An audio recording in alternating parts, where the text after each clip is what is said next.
What up, Grizz Nation, and welcome to the NBA Draft Special. Listen, we have a fun show for you tonight. I promise you're going to see a lot of people that you recognize. There's some that you're going to know, but they're going to kind of wow you a little bit. But tonight's all about the NBA Draft. We're going to get into a lot of what this looks like, and we're talking about different teams. We're going to be talking about different players. We're going to see how they kind of relate to maybe the team that they could potentially go to. And then after the picks, we're going to make sure we kind of wrap it all up on a bow and make it look real nice for you. And we're going to let our guys, Chip and Ryan, talk you through that. But first things first, you know I got my main guy here. Listen, he's looking dapper tonight, and the draft's about to start. So let's go ahead and bring him in.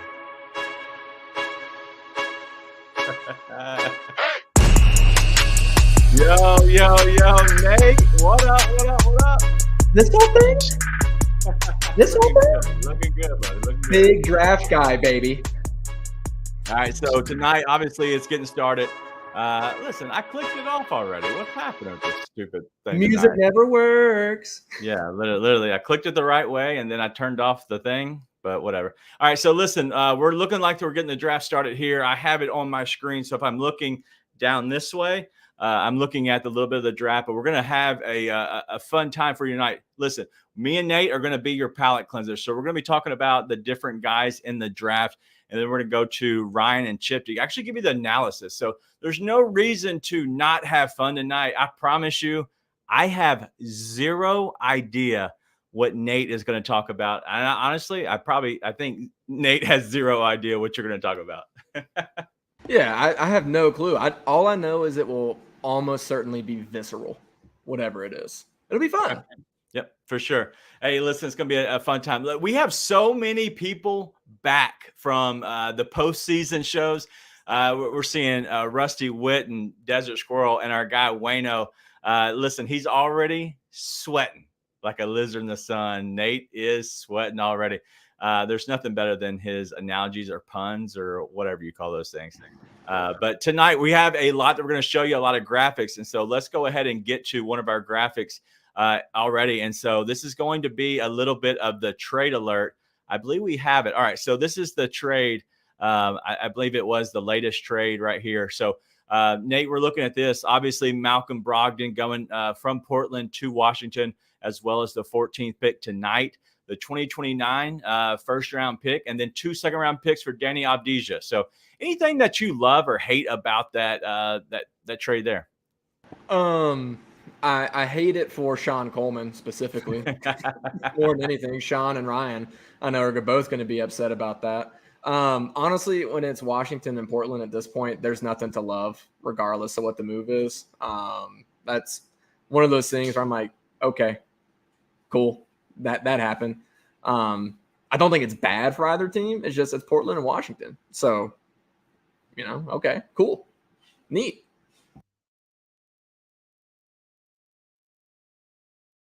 Danny Avdija would have been a good asset to the Grizzlies team if you're looking at the Grizzlies just in general. But realistically, I don't think he was ever going to be a get for this team in particular. But I believe that he would have helped. I just don't think he was ever a real get. But we're looking like we're getting started here, and we have Atlanta about to be on the clock soon. I'm trying to watch and see if we can time it up just a tiny bit and kind of see how we're doing it. But listen, we have all the notifications on. We're going to make sure we kind of keep you up to breast of what we actually have.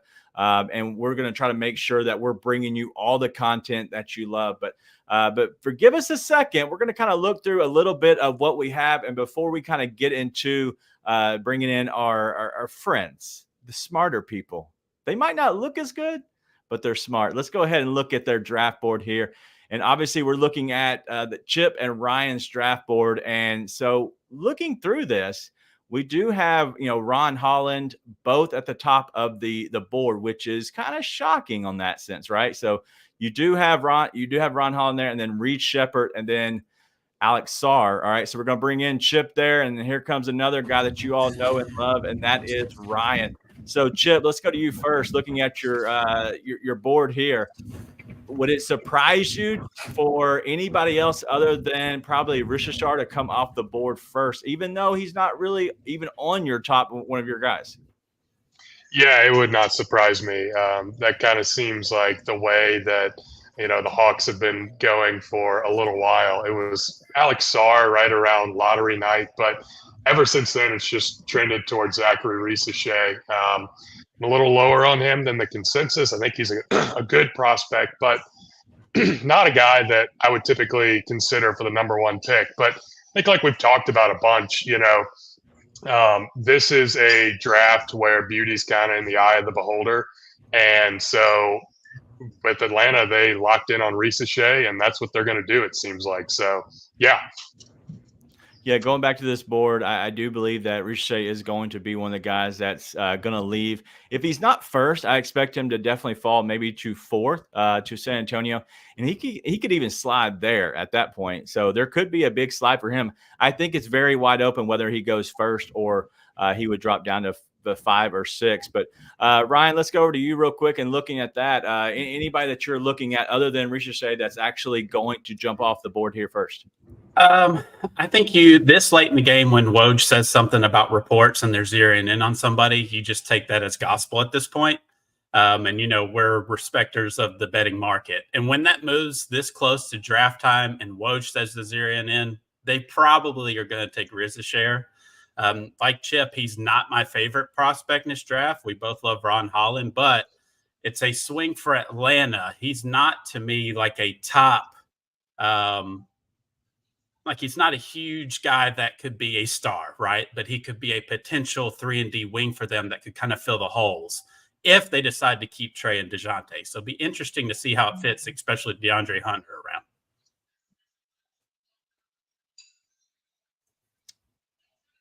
I got my mute button is like a double click, and so if I don't double click it, it doesn't come through. So I apologize. I'm gonna fix it. Okay, you're 2 for 2. Yeah, it's been bad. All right, so the pick is in as what we're looking at right here. I'm trying to find what I need to show up on the screen, but I obviously there's nobody else that we would expect to come off as Reese-Shea right here. But does that fit? Just talking through that, Chip, is that a good fit? Is that a good decision that Atlanta potentially could be making? And honestly, it's not very surprising. Yeah, I mean, I think so. Like, they have some big decisions to make, right? Like, they've got to figure out what they're doing with their backcourt. Are they keeping Trey and DeJounte? Are they going to trade one or both of them? This is probably not the draft where you want to pick a guy and then choose to build around that guy, especially if you're going to take Reese-Shea. So I think he does fit in terms of like the floor spacing 3-and-D guy with size, that if you're going to keep Trey or DeJounte, one of them, you want to add as much spacing around those two guys as you possibly can get. So, yeah, I think like from a team fit perspective, Reese-Shea does make sense for them. And he's the profile that, teams want. 3-and-D wings get paid a lot of money in the NBA. And I think for me with Reese-Shea, what I think of the weakness and something I don't really buy is just the on-ball creation. Will he ever be able to do that? But if he's playing next to Trey, he's got the guy that'll handle all that. Yeah, Trey is actually, somebody that you want around, but at what point do they eventually move on from somebody that, you're talking about guys that they could make a move because there's going to be a lot of decisions to be made. I think at this point, the pick potentially being, and we're kind of all seeing, the writing on the wall at this point, where it could be Reese-Shea, where now we're looking at keeping Clint Capella there in Atlanta. And so anything that you have on that, Ryan, because I think that this actually helps them in a win now mode, but does this mean that Atlanta does more, or is this it? Well, I guess it's just kind of how they view Trey and DeJounte going forward for me, right? Zachary is not like a plug and play guy right now. Like, he's kind of a future guy that may hit in a couple years. All right, Ryan, we're going live real quick. Zachary Reese-Shea. Is it Reese-Shea this whole time? I've heard multiple different things. I have no idea. But there's no way. Adam Silver. That's the first time I've ever heard Zachary Reese-Shea. I've never heard that. I've never heard that. Where does that come from? I've heard Reese-Shea, but I've never heard whatever he just said. So, Ryan, quick, give me 10 seconds on this pick. Anything that you like, or actually, you know what, Chip, give me 10 seconds on it. Anything that you like about this? We talked about it, but is this a good fit for Atlanta? Yeah, I think you take the swing on the guy with the size and hope that you can develop the creation, because I believe in him as a defender and a shot maker. And if they can add that last element, then they may end up with the best player in this draft. Wow, that's big. All right, Ryan, coming back to you. Give us your thoughts on this, because we're looking at this clip right here of Rishashar, whatever the hell his name is. What's your thoughts on him and how he can be good for Atlanta? So he's used to a role, which I think is maybe one of the things that Atlanta kind of liked about him, right? Like he had a lull during the middle of the year where he was just shooting the three ball very poorly, and people soured on him. That's where you saw his draft start to fall. Like, is this guy an actually lottery guy? And then he came on really strong towards the end of the season and had a really nice playoffs. I think he averaged about 10 points per game this season for them. But a French player, they play roles. And Atlanta seems like they're going with a guy who has great positional, like elite positional length, like you see, and will fit around someone like Trey, or hopefully fit around someone like Trey and DeJounte, where he can stand in the corner, shoot threes, hopefully be that defensive versatility type player that they need on the perimeter. Yeah, he obviously is the 3-and-D guy. He's the guy that you like to kind of, be that player. So we're definitely going to look at him, and obviously going, into the first pick overall, that's big. And he was not that guy that we expected to go first literally a month ago. There was no shot. He was actually on your board to fall. And so I'm surprised at this. And this isn't a pick that I would have made if I would have been in the front office, but I think it's a good pick overall, because it does have the upside. The problem is Atlanta's ready to win now. I just don't know if he's a player that's ready to win. Ryan, is he ready in your mind to be on a contending team going, next year? No, this is why it's interesting. You say Atlanta's ready to win now. I mean, are they? Like, I don't even think they made it out of the 9-10 seed, right, in the play-in. So I think they're just at a crossroads where they've got to pick an avenue, right? Like the Nets did that over the past couple of days. Like they're trying for 2 years to do something, and it's not working. It's not working. So it's like, okay, let's pivot to something. Let's try to get all of our picks back and look to the future. The Hawks are kind of in the same situation. Like, do we choose between Trey and DeJounte? That's why we take Rizashare or Rizeshe, whatever Adam Silver said. And we look for maybe in 2 to 3 years and kind of retool around Jalen Johnson. I don't know, but it seems like the East is going more towards the Boston Celtics model, right? Like, you get a bunch of swing forwards that are versatile and then can switch, which I felt like everybody NBA team did, recently anyways. But it seems like the kind of starting point now is you've got to have 5 or 6 of those guys that are multi-positional. So this, what it feels like for the Hawks for me. The big question to me is, what are they doing next with their 2 kind of smaller guard combo? Right, absolutely. All right, let's go look at the big board real quick, and we're going to kind of get Ryan out of here. But looking at here, we still have Ron Holland at the top, and so Reed Shepherd and as well as Sarr is hanging up here, and so I think it's very important to kind of look at these 2 guys and kind of see what direction we're going to go to next. Especially with the Wizards on the clock, we don't know much. But Nate, I'm going to come back to you real fast, because obviously that was a good pick from Atlanta. But what's your thoughts on that pick, but also moving forward to Washington? Yeah, so I'm looking through my notes here, and I'm trying to see what I have. Oh, yeah, so for Atlanta and Washington, I have French. That's my analysis of those picks. No, listen, that sort of has been hinted that way. I think that Atlanta was in a spot where they were liable to fumble this pick. And jury's out. That guy may be awesome. Resacher. I'm not sure we ever landed on what it's actually supposed to be. But he could be absolutely awesome for them. You just don't know. If Atlanta is going to Atlanta, though, I have my doubts. But honestly, that's where I land. I mean, the Sarr thing's been headed towards Washington for a while. It says the pick is in. I hadn't actually come across the telly yet. But that quick, we kind of have an idea, right? We pretty well know. All right, so I got a quick question. Is there any truth to this from TJ Parker that I might be the greatest host in history? Any idea that could be true? It could be, other than TJ obviously hasn't watched shows where you're gone, where then I become the best host in history. True. The greatest What host. about, all right, so Dan says, I'm a real one. I don't know. Like, I don't see any in here for you. And I was actually curious. Good evening, DG. I'm still looking through. Yeah. Yeah. Listen, I if you haven't get found shadow any. banned from the show and you don't get on screen, it's hard, but it's okay. Like, I want you to get your shine. So I'm perfectly happy to be here. I've got the shiny tie. It's all good, man. It's all love here in the 901. All right, so I have to give a shout out to the driving the line. Those are my guys. Listen, we're there pretty much every Monday through Friday, as well as the weekend. Sometimes Monday through Friday at 9 a.m. Central. Those are the guys that I rock with. Probably the most. These are the true OGs.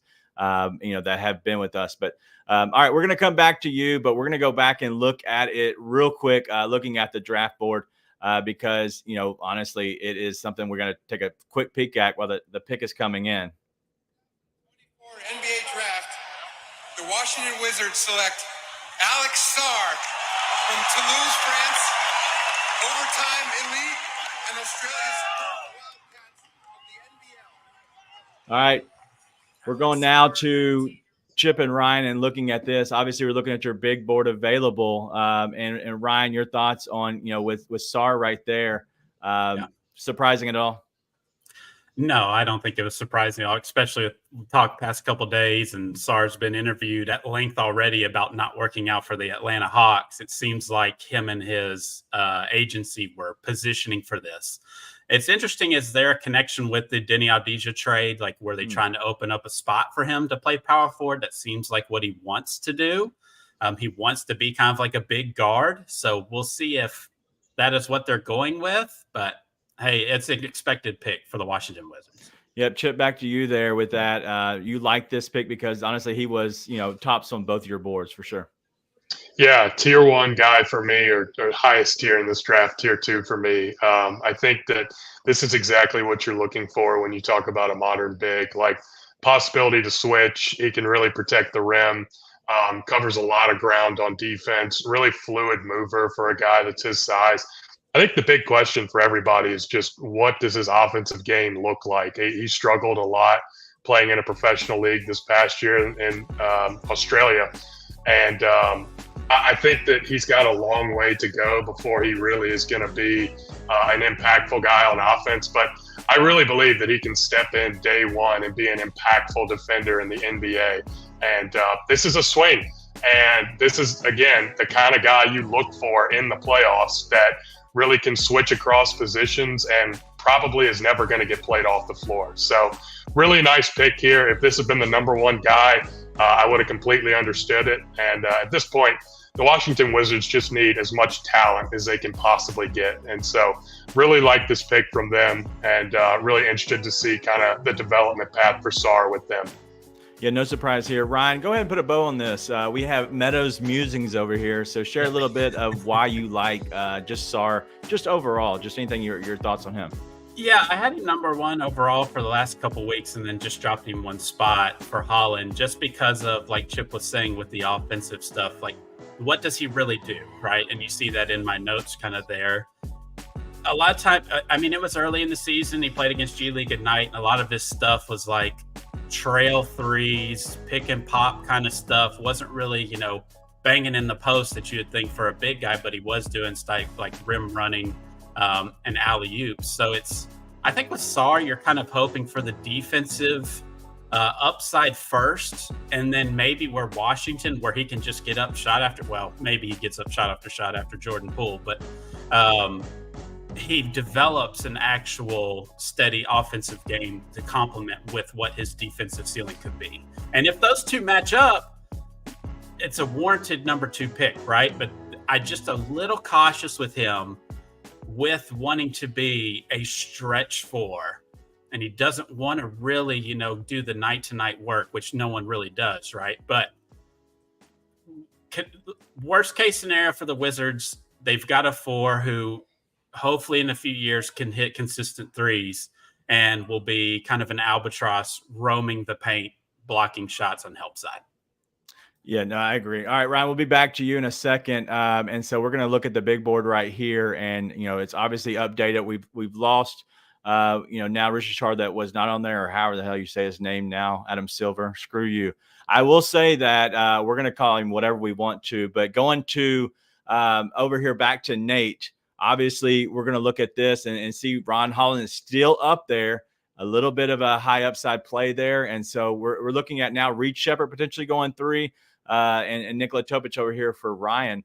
But I think Reed Sheppard has been the play. And so, your thoughts on, just kind of Reed Sheppard potentially coming off the board here and looking back at that last pick where Sarr has been the best player in the draft. From it's understood that he has been. Your thoughts on that pick for Washington? What were my thoughts? Oh yeah, French. No, I mean I like the pick. Sort of like Chip and Ryan were saying, dude that was expected to go number 1 overall for a really long time, and that was for a reason, right? He's a talented guy, super big, super long, kind of guy that you would imagine fitting in anywhere, and has really, really big upside. And for Washington, I mean, they just sold off Avia. They're going to go into a rebuild. Makes a ton of sense for me. So I like it, and I think probably we're going to have Reed Sheppard here go if I had to guess. That guy can shoot the lights out, and it's going to be kind of sad to see him play for the Rockets. Yeah, Reed Sheppard been a very good player, just like Sarr. They've kind of both been, obviously highly touted. Sarr being the number 1 for most of the year, just in general. But now, Reed Sheppard, he skyrocketed up the board just like Stephon Castle did, and then Stephon Castle kind of fell back. But Reed Sheppard's kind of stayed up there. His size is a little bit of the issue, but who knows? It could have lingering long-term stuff, but for the most part, I think we're good. But all right, look like where the pick is in. Let's go ahead and get to it. 2024 NBA Draft. The Houston Rockets select Reed Sheppard. All right, obviously not a big surprise there at all. We're going to Reed Sheppard there for the 3rd pick. Real quick, I'm going to get your thoughts on it, and I'm going to go to our so-called experts. So your thoughts on Reed Sheppard going number 3 to Houston? I think it is a real good pick. Good pick for Houston there. I'm not worried about him defensively. He's small. There's plenty of small guards that are able to defend. They're uniquely unsuited for the Grizzlies. I think we have a negative portrayal of that because our lead guard superstar is small.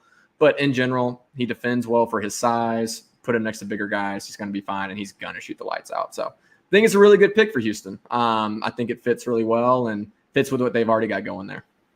Yeah, let's go ahead and look at a little bit of highlight film of Reed Sheppard here. And we're going to go ahead and kind of look at what he is. Dude, absolutely ripped. But he is, kind of a smaller guard, smaller guy.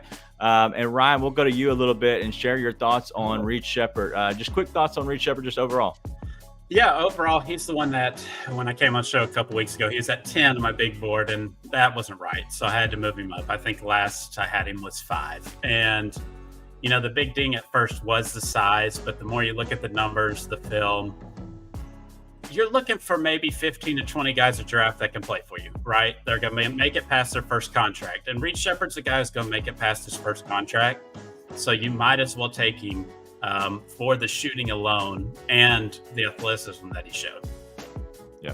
All right. So looking at through that, Chip, I'm going to go back to you now here. Your thoughts overall and just kind of wrap a bow up on this pick, because these are the 3 picks that we all thought were going to happen. Now it kind of gets a little bit interesting. Yeah, Reed is one of my favorite guys in this class. I debated putting him number 1. I ended up having him number 2 in my highest tier in the draft. I think he's unequivocally the best shooter in this class. Obviously the size being a bit of a concern, but really active hands, creates a lot of turnovers on defense. And he can flat out just shoot the ball from on and off ball. The big question is going to be, is he a point guard long-term? What's that creation look like? But this is one of my favorite fits because last year the Rockets drafted a guy in Amen Thompson who is a very large point guard. And when you have him, he can handle a lot of the creation. Reed can space the floor, kind of be the secondary creator there. Really, really like this pick, and very unfortunate that the Grizzlies division just got a little bit better. Yeah, they did. Do you expect him to be a starter at all there? That's a crowded backcourt, honestly, with Jalen Green, Amen Thompson. Obviously, they paid Fred VanVleet a ton of money, so it may be tough for him immediately, but long-term, absolutely. All right, let's go ahead and look at this. We're looking at this draft board as well, looking at the best available here. And we're going to go ahead and bring in Nate real fast. But Nate, we're looking at this draft board now, and you see that obviously Ron Holland was still up there. Reed Shepherd is gone. And so we're starting to see a little bit of the interesting stuff that's going to happen. What excites you now going into this fourth pick? Because it should be Stephon Castle, because that's what the mocks say, but you still have the Klingon stuff there. You still have the French connection there with Wemby. So what direction you see who's it, San Antonio going? I don't think they go Klingon. It just doesn't make much sense to me. I think if you're doing that, the vision is, okay, we're going to put Wemby at power forward and have a bit of a Twin Towers type thing. I'm just not sure that I buy that. I think they go more towards wing guard right here. There's a bunch of guards on the table that I think could still make sense for them. I think their biggest need is still at guard. I mean, they have guys like Vassell, Wemby to be able to build around, even Sochan, who I guess was a pseudo point guard for them sometimes. But I just don't buy the Twin Towers approach, so I think they go more guard here, maybe wing. So not going back to the old school Spurs, we're going Twin Towers. I don't think so. I think as old school as Pop is, that's a little too old school at this point. Yeah, absolutely. So anything that stuck out about Reed that you love, because he was a guy, and I know I asked you about it before, but he is a guy that has been a white guy. And I've always said, stay away from the white Americans in the top 10. They never work out. He's a white American. Is he going to work out? Well, in this draft, I'm cool with it. It's one of those drafts where I was trying to explain it a little bit earlier. There's not necessarily any great guys that just pop off the screen to you, right? There's guys with really high flashes of upside, but there's no like, this guy is top tier superstar. But there are a lot of good guys.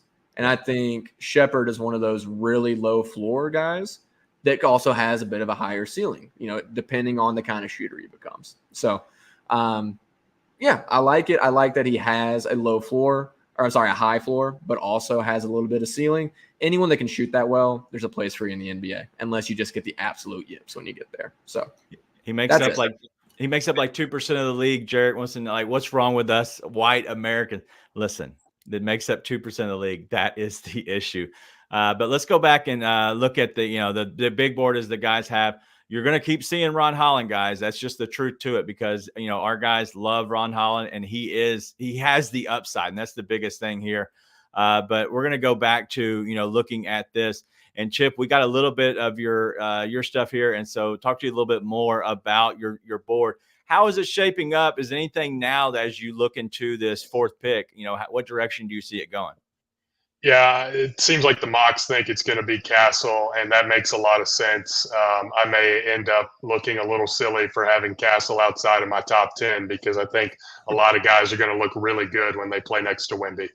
Yeah, for sure. Ryan, looking at this pick, we're about to be in. Give me about 10 seconds. He's walking up to the podium now. I think Chip is right in that everybody looks good to Wemby, but the question will be, which we'll talk after, is he actually good? Yep. You went 14 seconds. Is Stephon Castle going fourth overall to San Antonio? Listen, obviously it's so fast and it's so fast moving. But let's see, which one of you had Stephon Castle? Oh, it's Ryan. So Chip, give me about 20 seconds. 20 seconds on Stephon Castle before we pass it off to Ryan here. Yeah, dog defender, just really gets after it on and off ball. A lot of questions about the offense. He thinks he's a point guard. I could see some of that creation stuff. I think he took a bit of a reduced role to help UConn win a title. So what's that going to look like as he expands out, and hopefully as the Spurs, at least they believe, point guard of the future with Wemby? Yeah. All right, let's look at this. Ryan, go ahead and give me your breakdown of Stephon Castle. Yeah, like Chip was alluding to, point of attack defensive potential. We saw that as a freshman for a championship winning team, which is rare, I feel like. So it's not like the Spurs need a ton of help on defense with Wemby, but if you can have a lockdown point of attack guy, obviously that helps your defense even more. But like Chip was saying, the offense is a huge question mark right before we went to the actual pick. It's like, is he actually good or not? Because now he's selling this idea that, well, I had to play this reduced role, but I'm actually a point guard. Is that selling yourself as an agency to get a higher contract? Is he Jimmy Butler, or is he more of like Justice Winslow, right? And so I think that's what we're going to find out. But I think the early returns for the Spurs are going to look really nice. And we're going to say, oh, it's the Jimmy Butler guy because of the Wemby factor, like Chip alluded to. Yeah, Ryan, we'll come back to you at that. I love this player. I just hate it when he was wanting to be a point guard only. But looking through him, man, he was a good player just overall, and he was a guy that I think he was sought after, especially as they were going through the different drafts and stuff. So, Nate, we're going to come back to you here. Obviously, we're talking about Stephon Castle and looking at a lot of what he did. But just give us your immediate thoughts on that. We're heading into possible trade land because now Detroit is on the clock. So your thoughts on that last pick? Fits like a glove. Big Spurs guy. Just seems to make sense, right? It's a guy who maybe he can shoot, maybe he can't. We're yet to see. But he's going to do all the other things right. And in an organization like the Spurs, they always seem to be able to bring out the best in guys where they can do what they do best and they fill in the pieces around them. Fits really well with Wemby, being able to facilitate like that, is able to defend really well, longer guard. So that's going to be able to work for them really well also. Like I said, I think he just fits the Spurs. Even if it's a little bit higher than big board overall talent, I think in a draft like this, they went and got a guy that works for them. So I like the pick. All right, let's go ahead and look back at the big board, and we'll obviously Ron Holland is going to be there, as we keep saying that, just because the upside is there for the guys just personally. But now we're looking at Nikola Topic and Tyler Smith, Collier. We don't even see Klingon on Ryan's board. He might have drank a lot that day. We're not exactly sure, but if you look over here, Klingon is looks like it's 5th overall on Chip's board of what's the best available.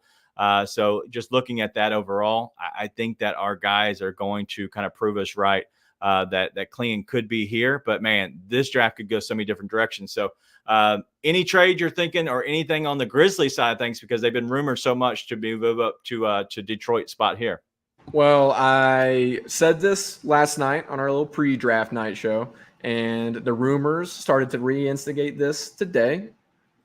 A multiple of 3 is coming up next and a potential trade partner for the Grizzlies in Charlotte.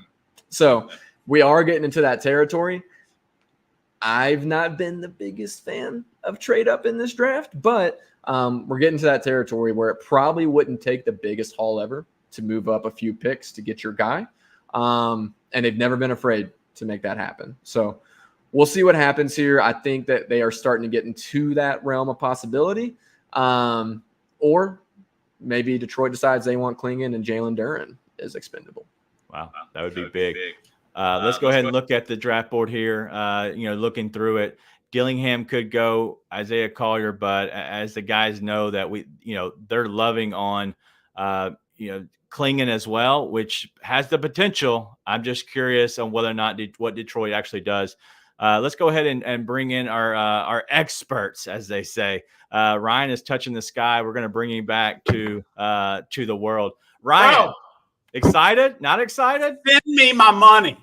Send it to me. 26-1. Pay me, DG.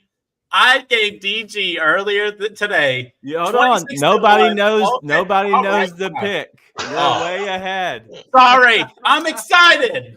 What is happening? I'm so sorry. Did I say the person? You did not say the person okay. yet. But what was the question? The question was, why were you praying? Why were you praying? Why were you saying hallelujah? Because we saw that. I can't tell you until the pick is announced. We got our answer. Listen, it's not who Jarrett thinks it is, I believe. It's a different direction. But Chip, let's go to you real quick and just individually, because Ryan is losing his mind. So, Chip, your thoughts on what Detroit should do, since you don't know, and I know what Ryan's celebrating over there.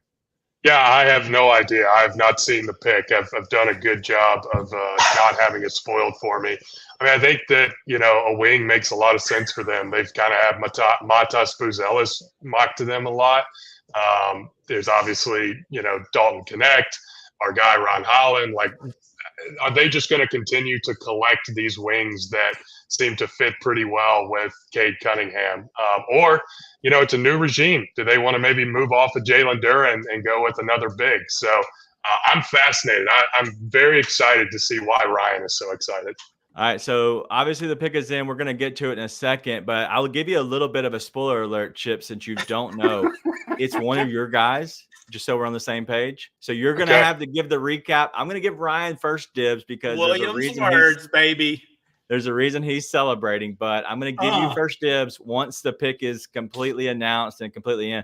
It looks like we're showing a bunch of highlights on Dillingham right now on the screen, and so I don't know if they know which direction they're going to go with this, but I'm trying to not give it away, Ryan, to Chip. I want Chip to see it himself of what actually happens. Well, what's interesting is my past history with this. I'm 10 seconds behind everyone, right? I moved to a new urban, area, and I'm streaming on my phone beside me, and I'm 30 seconds or a minute before you guys.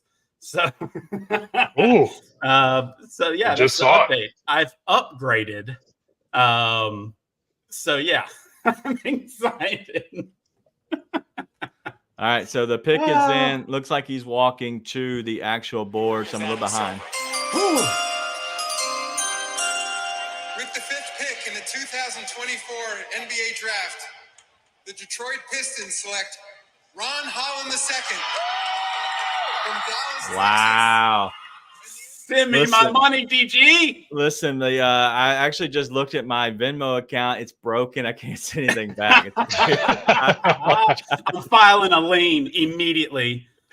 All right, Ryan, going to you. How exhilarating, how awesome is that? That's a 26-1. That's big. Woo! I wish I'd have just doubled down on that instead of the Tyler Smith one. So, but hey, what can you do? Money is money. No, Ron Holland, I think he's a fantastic player. I'd never really got the overthinking about him. This guy averaged 20 points for the G League. Sure, the G League team sucked, but everybody's like, oh, he can't create, he can't shoot and all that stuff. Like, I don't know what you're watching. Like, yes, he's not a great shooter now, but the create thing, all he did was create chances for his team. It's not his fault the team sucked. So I think he has the same kind of defensive potential. Will the shooting get there? Maybe, maybe not. But it's a guy where I'm trying to find someone who's going to play on my team and in the league for a long time. He's going to play on a team, be on the league for a long time. So I don't need to say any more. It's Chip's turn. Chip, go ahead and break it down a little bit about Ron Holland and why you love him so much. My guy, the number 1 pick in the draft for me, the best prospect in this class. An absolute, I have my first bullet point there, a basketball just psycho. Like, he wants to beat you at everything he does, offensively, defensively, a motor that never stops running, incredible point of attack defender, generated a ridiculous steal rate in a professional league at 18 years old, in a league that is better than any NCAA conference. He was asked to be the primary creator with a bunch of other professionals, and he was so far and away the best creator. And then the shooting indicators, like, this guy shot over 70% from the foul line on pretty good attempts. So that's a decent indicator that the touch is there. I think there's a couple tweaks they can make. I think best case scenario, you're looking at like another Jaylen Brown or something like that. Just my guy, I'm incredibly happy for him. I'm glad everyone was wrong. He didn't slip out of the lottery or whatever. So good for Ron. Tremendous pick by the Detroit Pistons. Yeah, Detroit Pistons obviously going for upside there. We'll come back for sure, coming back to Chip. But let's go ahead and look at a little bit of what the big board looks like now. So obviously there has been a different change. There's been a different movement here. And so we're going to go ahead and bring back in Nate here. Looking at this, we obviously now have, I thought that Ron Holland might be on here way past the Grizzlies pick because I didn't know if the Grizzlies would pick him if he did fall that far. But I thought, just looking at the big board for the guys, I was feeling nervous. And then, you know what? They held to exactly how they felt about this draft, and it paid off. So your thoughts about that pick just overall?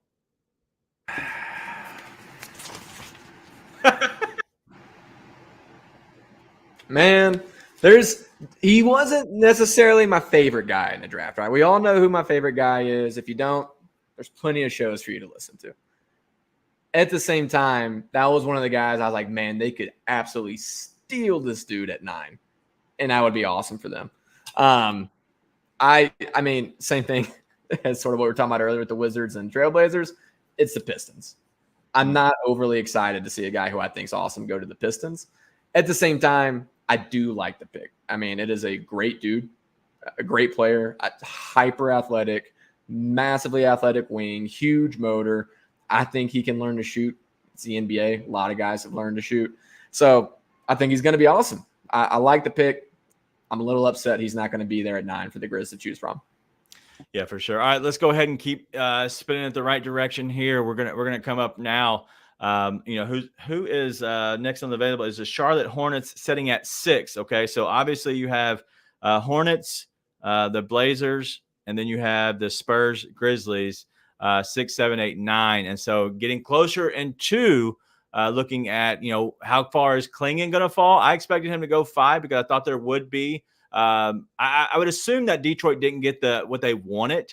With the moving back down, because they could have obviously fell maybe 2 spots. They could have switched probably with the Grizzlies at 9 and still come away with that.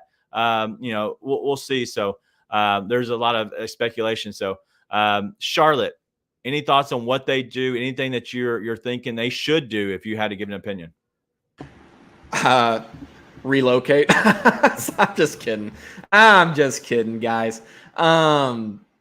I mean, they're going to trade back, right? That's sort of been what they're going to do the whole time. It was going to be pretty shocking if they picked here. So they got a couple targets, a Grizz being one of them, right? It's multiple of 3. This is the way.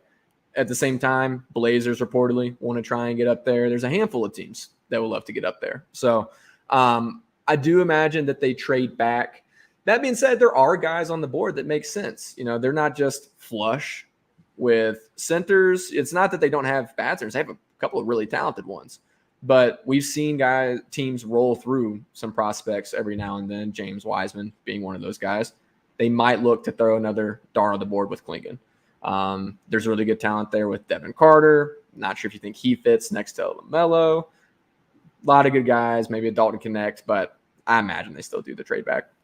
All right, let's look at this big board. We'll get back to Nate here in a second, but looking at what they have is obviously you have Rob Dillingham and Isaiah Collier coming up here, and Nikola Topic. We're going to go to Ryan real quick because Ryan, you want to share a little bit more about Ron Holland coming off the board there. So your thoughts on having him kind of go off the board, and so any interesting information you want to share about that?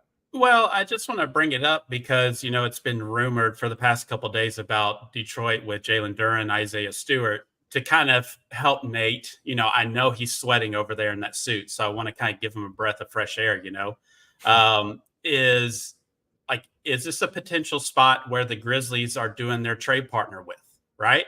Like, is this a potential thing? So I'm not saying that it's a done deal for the Pistons. I think the Pistons have been very active. They've been linked to Buzelis the whole time, and this is a shock pick. Like, could this be a trade partner? Maybe not for the Grizzlies, but someone else where we get movement from one of those centers that we've kind of been hoping for. And Holland is just part of that trade in some sort of fashion. Yeah, we'll see for sure. Chip, your thoughts on, what's coming up now for Charlotte, because, they have a lot that they need and they could go so many different directions. They could be a trade partner, but they also could just pick the best player available. Yeah, they could. This is definitely kind of one of the swing spots of the draft of exactly like, is someone going to come up and take one of the bigs that like a Klingon or someone that's long been rumored to go there. But they've also been mocked with, similar guys to what Detroit has with, Dalton Connect, Matas Buzelis. I saw Kristen Peak from Yahoo even saying that Tijan Salon from France is a possibility there. So interesting spot here for the Hornets. Yeah. All right. Well, looks like the pick is in. We should be getting it here in a second from Adam Silver. He's probably back in the green room, eating another snack before he comes out here, checking his teeth, probably getting a good brush into his teeth. But I would say that, with Brandon Miller there for Charlotte, they're going to need something. And, what direction do they go? Do they go for, hey, we have, the talent, let's go ahead and go for a big swing and see how they feel, and I guess the needs of what they have? Or do they go high upside and say, hey, you know what, we'll try to figure it out? But let's go ahead and hear from Adam Silver real quick. Adam Silver. With the 6th pick in the 2024 NBA draft, the Charlotte Hornets select Tijan Salon. Okay. From Cholet, All right. France. I had to turn my phone off. I didn't want to do that. again. So it's all news for me now. Sorry, Chip, for my one outburst. You went to that. I could literally see the small screen, and people don't know behind the scenes. I can see you before I bring you on screen, and I saw you like literally straight up hands. I'm like, all right, I've got to go to him at this point. There's no reason not to. I didn't even know who the pick was. I was still shocked. And when then you said what you said, I'm like, well, I will make sure I go. But all right, Tijan Salon. So looks like as Ryan's got, so Chip, give me about 20 seconds on Salon. Do you like his fit there in Charlotte? Yeah, I actually do. One of my favorite player comparisons for Salon is PJ Washington, a guy that they just traded. I think if you look at him as kind of like this combo forward who is a play finisher, then you start to understand like how he can get on the floor early in the NBA. I think he was often billed as this kind of like Giannis type wing or something like that. And he's got a long way to go before he gets there. But the guy has a motor that is constantly running. I believe that he's going to work and continue to improve his game, and he's going to be able to finish a lot of lobs from LaMelo Ball in Charlotte. So a fun pick, upside swing, and I respect it. Yeah. All right, Ryan, go ahead and give us a little bit of a breakdown on Tijan Salon. Yeah, I mean, I'll start with the second thing. I know it sounds outlandish, but this is in kind of weaker drafts like this, we've seen players like Giannis emerge, right? Not saying Salon is Giannis, but he has that kind of ceiling, right? 6'9", 6'10", combo wing forward, plays extremely hard, like Chip says. The question mark is the shooting. It looks a little wooden and stiff, but I think he'll get better, with more time with the NBA franchise. But for the Hornets, I mean, if the Hornets are actually keeping this, which I assume they are, why would they trade it? You just take anybody that has high upswing. You're not winning next year. You're not doing anything. So just take a risk on a guy who could be a top 3, if not the top player from this draft. So take the risk, see what happens. I don't know if he's going to see a ton of the floor year one, but new coaching staff, new ownership, we'll just kind of see where he progresses and if it's right away or takes a little time for him to get going to season him a little bit, so to speak. All right. Well, yeah, Ryan, we'll come back to you real quick. We'll go ahead and get through Tijan Salon. Listen, I had him going at possibly 8 to San Antonio and kind of fell there, but it's okay. We'll get back to him, but let's go ahead and look at the big board that we have here. And we're going to look at, obviously now Dillingham's still there, Collier, Topich, and then Tyler Smith. And so let's go ahead and bring in Nate to discuss that last pick. So Nate, you saw that last pick, Tijan Salon. That was a pick that happened. Your thoughts on that, just overall? I don't understand. I don't know what's going on, man. I really thought it was going to go. I saw some stuff on Twitter saying it was happening. My thought is they wanted way too much for the Grizzlies to trade up there, if that's the case, because it was being reported that it was happening right before the pick came in on my screen. Really? Okay. So it was reported that was going to be going on. I think Jake Fisher was the one putting it out, which tells me it was happening and fell through. So they probably just asked for too much, which means Klingen's probably going 7, if I had to guess, which means I don't know. Who knows what's happening? At this point, with because if you don't go 7, like my assumption for Klingen doesn't go 7, he goes past 8 and the Grizzlies get him at 9. I just don't see out any way he slips to 9 because everybody knows that they want Klingen, or they did. We assume they want Klingen, and we know that there's smoke and, sometimes, and, it's not no fire there. But I would be shocked. We'll talk more about the Grizzlies once we kind of figure it out. Jared wants to know a little bit about, who am I rooting for the Grizzlies? Their first pick to be that it was going to be Klingen. That was on my big board. Ron Holland was next. I don't even have my big board in front of me here. Let me see if I can find my notes. But I would say that, man, Buzelis is fine. Honestly, if it's me, like I'm okay with going Carter or somebody, but we'll kind of see. But let's go ahead and go to Adam Silver real quick. 24 NBA draft. The Portland Trailblazers select Donovan Klingen from the University of Connecticut. Wow. All right. So Klingen's off the board here. See you later. Sayonara. We don't like you anymore. All right. So looking at Klingen, we'll kind of get past him. And so let's go ahead and look at, Klingen going off the board.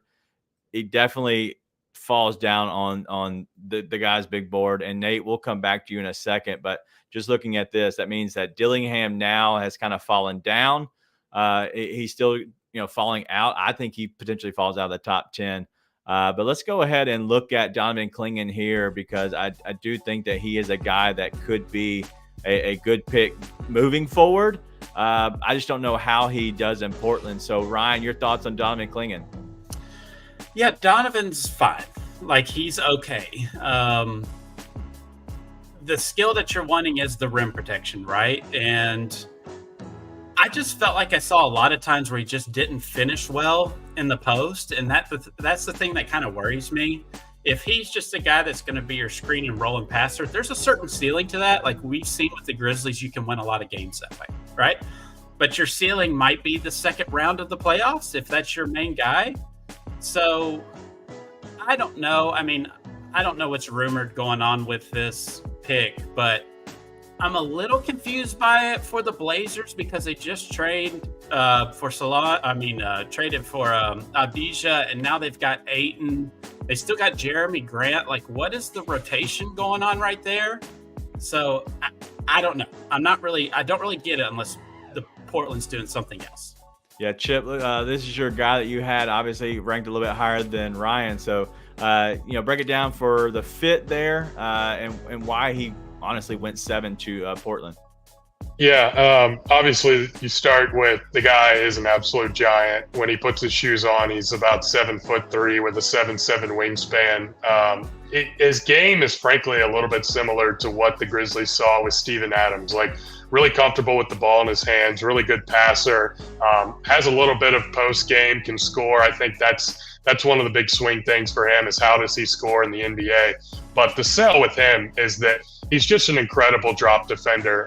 The defensive numbers were off the charts. He's going to cover up a lot of mistakes. You look at Portland with Shaedon Sharpe, Anthony Simons, Scoot Henderson.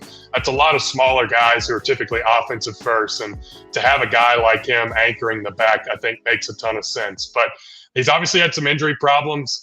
And then he was not able to stay on the floor in terms of his overall conditioning. Was not a high minute guy at UConn. So there are definitely some concerns with him. He's far from a perfect prospect, but I think Portland is rightfully recognizing that the Ayton stuff is just not going to work long term, and they go ahead and draft his future replacement, I would presume. Yeah, Ayton's got to be feeling a little bit rough right here. All right, we'll get back to you, Chip. Thanks for that. We're gonna get to the best available and what we have now, and let's go ahead and bring Nate in. Obviously we thought that Clingan could go there. He ended up going there, but we're still looking pretty much the same exact board. Obviously, we lost Clingan out of Chip's board, and then Ryan, because he was drinking that day, he wasn't even on that one, so we didn't even have to fix his side. But let's go back and just kind of get your thoughts immediately about that, because now the Grizzlies missed out on that. If we're looking for the Grizzlies side, they missed out. Your thoughts overall on Clingan going there to Portland? Well, after getting talked out of Clingan for a while, I got re-talked back into Clingan over the past couple of days. But it's obviously it seems like the Grizz did want him, but it seemed like they were not going to do the Zaire Williams thing where they traded up preemptively and their guy wasn't there.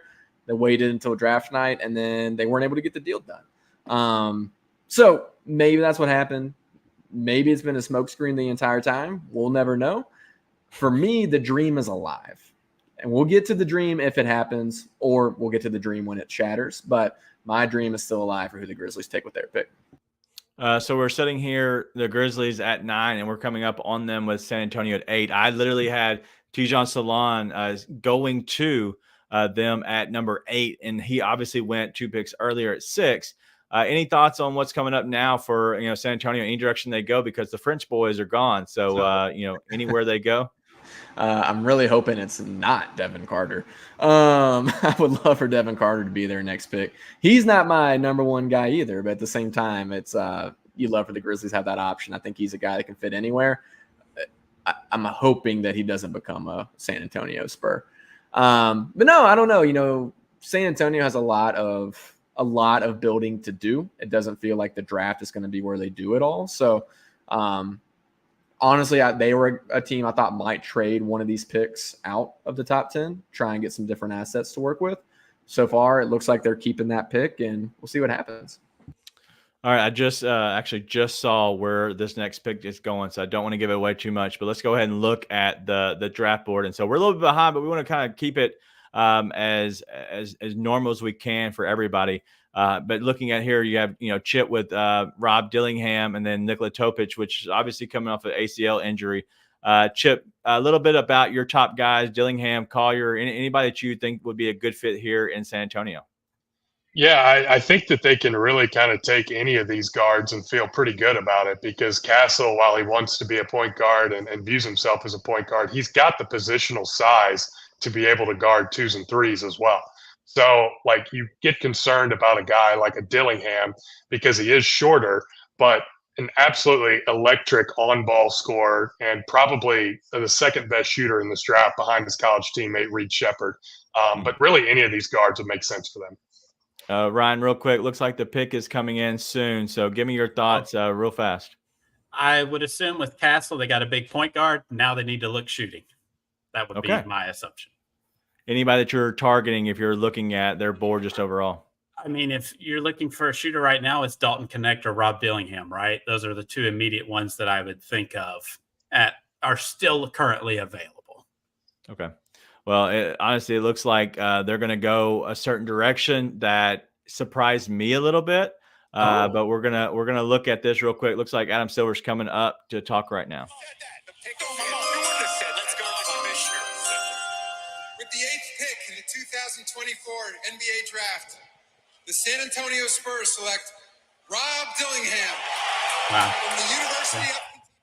All right, we heard about that a little bit, but let's go ahead and go to him. And he's your guy, Chip. He's number one on your big board at the moment. Let's go ahead and share your thoughts about it. Yeah, absolutely electric on-ball scorer. Can get his shot off anytime he wants. A true shooter, but also a shot maker. And there is a difference there, and I think he does both of them. Can get to anywhere on the floor anytime he wants. Going to be able to get his shot off anytime he wants. I think he's got the best handle in this class. Some of the best handles I've seen in the last couple drafts, probably.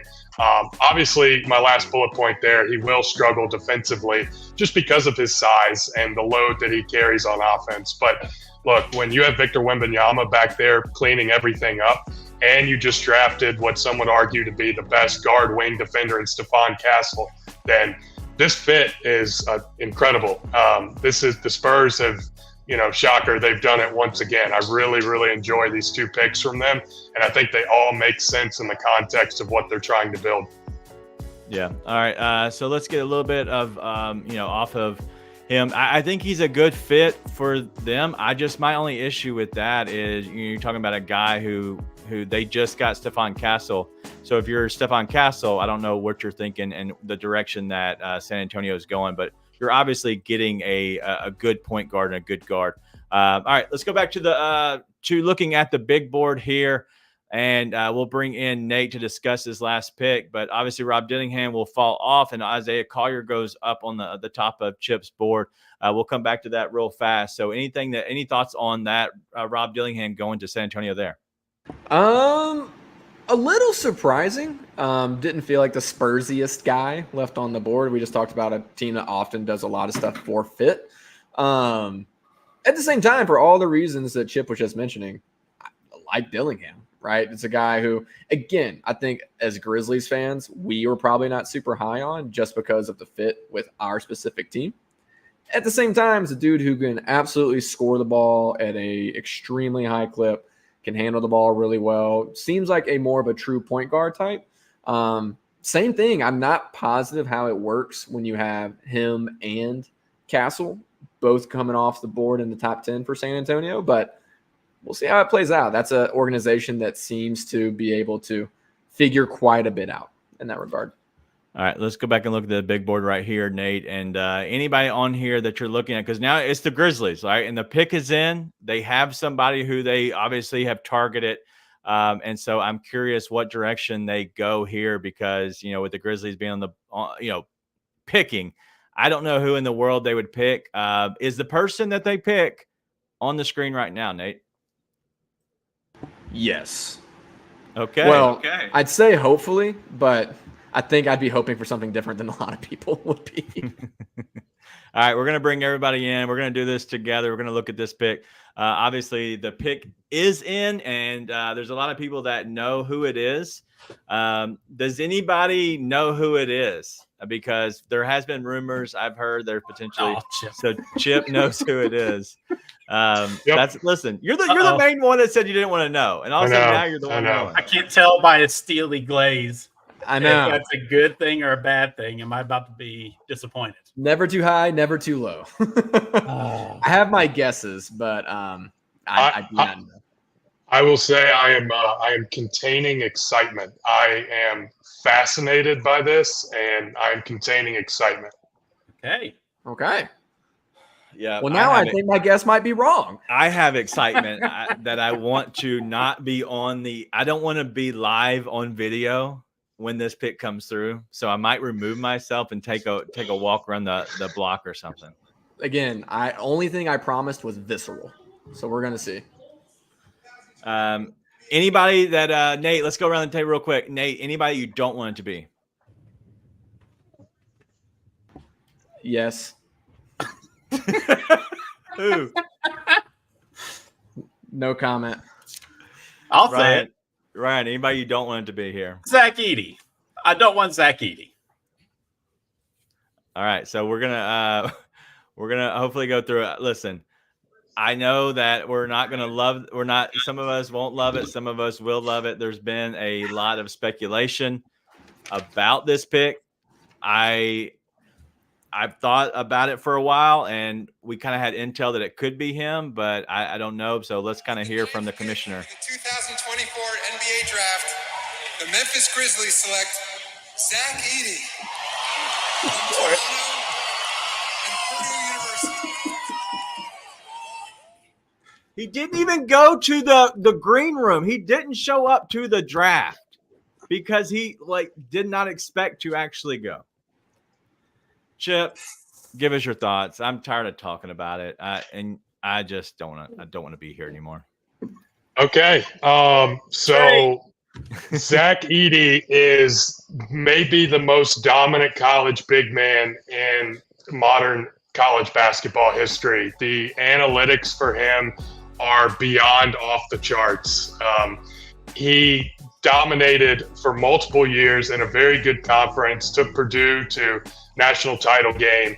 I think that early on in this process, I was pretty low on Zach Edey, but as I looked at what he can do versus what he can't do, I saw a guy who was a dominant rebounder, a dominant screen setter, a dominant paint scorer who's going to be able to score against any switch in the league, and a guy who just doesn't fatigue. He's always available and always plays. I buy him as a role player at worst, and I think there is upside here for him to be a high-level starter. Look, I'll be honest, it took me a long time to buy into this, and there are a lot of people whose draft opinions I weigh very heavily and have a lot of respect for, who have Zach Edey as the best available player in this draft. I couldn't quite get there, but for me, I've always said this, the Grizzlies are a lot smarter than me. And if they like Zach Edey, then I understand why they like Edey, and I'm in. It fits the biggest need. It gets them a starting caliber center on a rookie contract for the next 4 years. And I just think it makes a lot of sense. So yeah, I ended up being much higher on him than I expected to be. All right, let's go look at a little bit of everybody real quick and going back to it. We obviously have Edey that, he went off the board. Ryan, your thoughts on this pick, because obviously this wasn't what you love, wasn't what I love, but your immediate thoughts on this pick. Well, my immediate thoughts are it's a gimmick, right? Oh, we need a big guy center. Let's get the biggest human available, right? Look, I love Chip. I just don't feel the same way about Zach Edey. The only bright side I can say about him for at his size is he's incredibly durable, right? He played almost 40 games this past year, 32 minutes a game. Klingon paid 22 minutes per game, played 30-something games, right, as well. So you at least know he's durable. Maybe that's part of the allure for the Grizzlies. It's like, hey, he's massive. And he's usually on the court, which has been a problem for us for the past couple years. So you're not getting a Steven Adams replacement in the super physical like he's physically looking at you imposing, but I don't think he plays super imposing, especially on the defensive end. He is a bruiser on offense, but now you're talking about a 5 or a 4 out and you're throwing the ball into this guy. I don't know if he's a starter. Is he the second rotation? There's a lot of questions that I have with this that I'm kind of to wait to see what shakes out with the rest of the evening, because I think there will be more trades to come to see how this makes sense, because my initial reaction is that there's a hard cap ceiling on what you can be with Zach Edey as your 5. And so that's what I'm curious to see what happens after this. All right, we're going to go to the next pick, 10th pick. 2024 NBA Draft. The Utah Jazz select Cody Williams.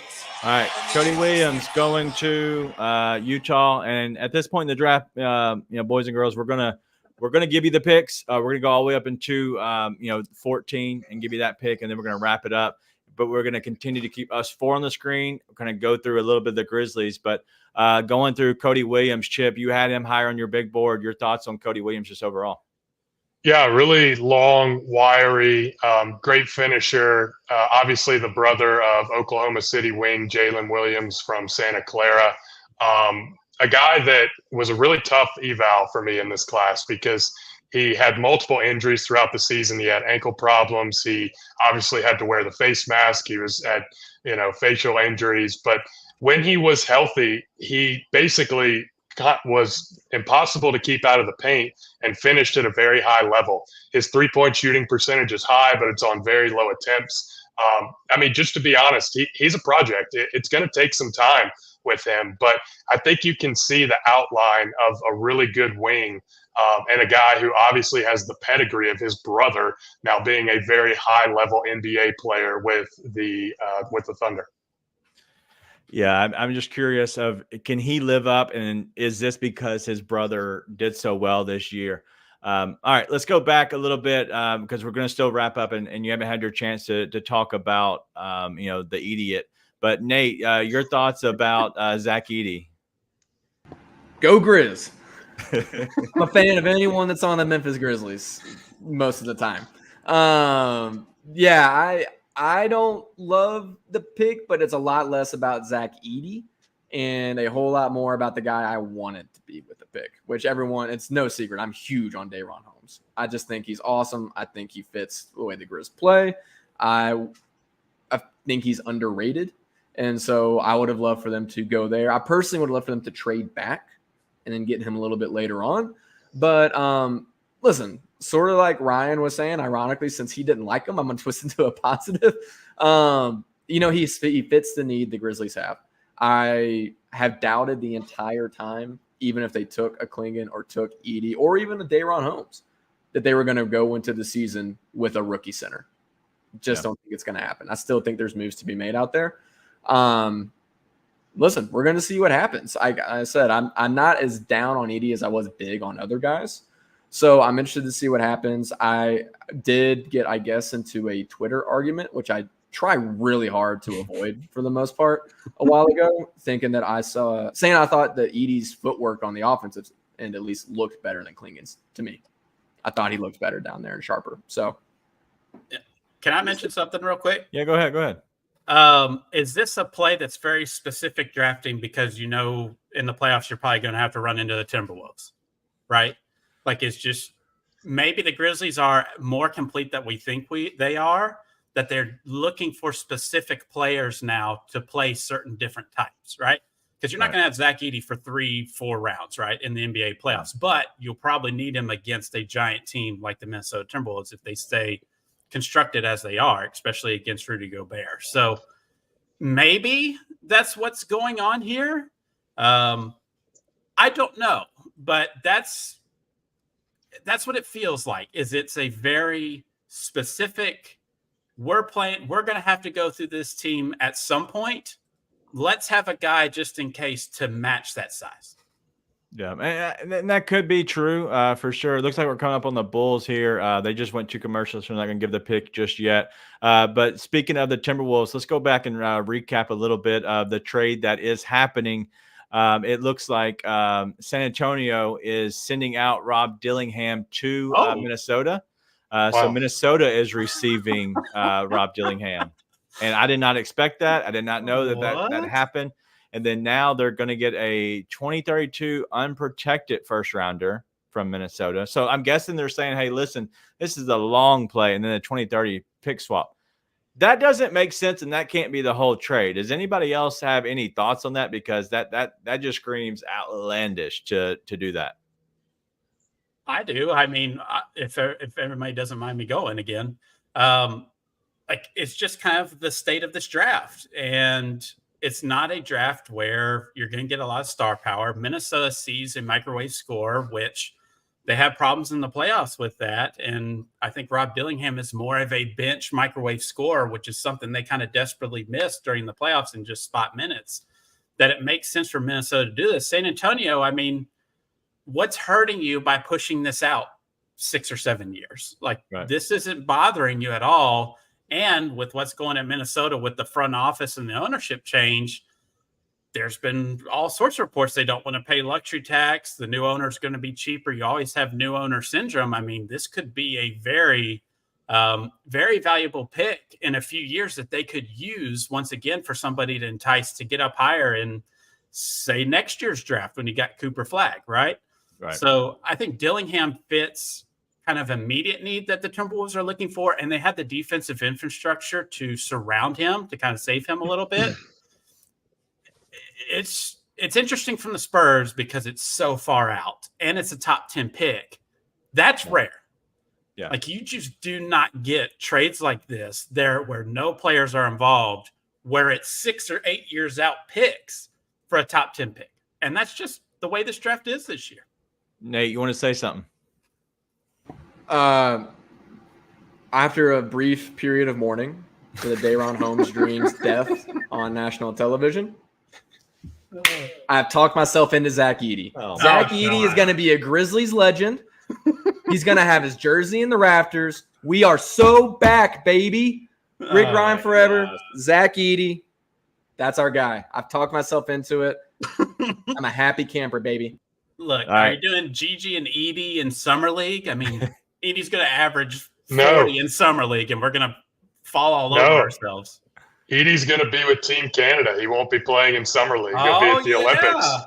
You thought he was white and American, Ryan. No, I thought it was Cuban. I thought he was related to a Lopez brother, but I couldn't remember. All right, real quick, going back, Chip, I want to ask about Edey a little bit because Abraham Miller is voicing his concerns because he's not understanding the hate. He's saying he's more durable than Klingon. He tested more athletic than Klingon and SAR at the combine, which is kind of shocking. But it is a cost-controlled number that they get him at that 9 spot. So your thoughts on kind of answering those questions?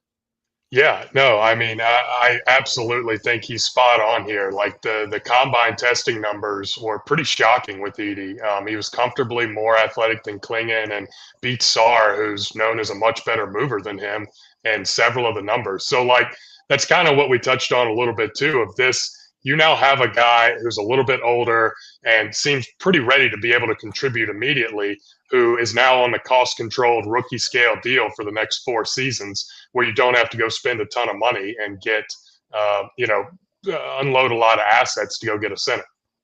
Yeah, absolutely. All right, we're going to go to the Bulls real quick because it looks like their pick is in. Any suggestions? If you haven't seen the pick, who do you think is going to go here?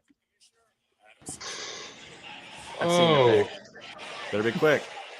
Isaiah Collier. Pick in the 2024 NBA draft, the Chicago Bulls select Matis Buzelis from Chicago in the NBA's G League. All right, so G League guy, another G League guy. Listen, that was 2. All we need is 1 more, and we have the trifecta of money for Tyler Smith going into the top 20 here. But who had Tyler Smith? Looks like it. Ryan, your thoughts on Matis Buzelis? I'm sorry, no, you're not him. Who had Matis Buzelis on here? Oh, it was Chip. I think I did. Yeah. Your thoughts on Matis Buzelis? Yeah, really good vertical athlete. Struggled a lot with shooting in the NBA or in the G League this year, which is kind of natural. He and Holland had some of the same problems. Just you're shooting from a different line, but he was a much better shooter if you go back to his high school AAU prep stuff. Can dribble some. He's kind of a tweener. I think if you view him as a power forward who could eventually play on the wing, then you understand the sell a little bit more there. He's a pretty good defender as well. I think he's got potential to switch. He's a pretty good, help side rim protector. And so, yeah, it's a good pick. And congratulations to him. He's actually from Chicago, so he gets to play for the hometown Bulls. That is awesome. Ryan, your thoughts on Matas Buzelis going to Chicago?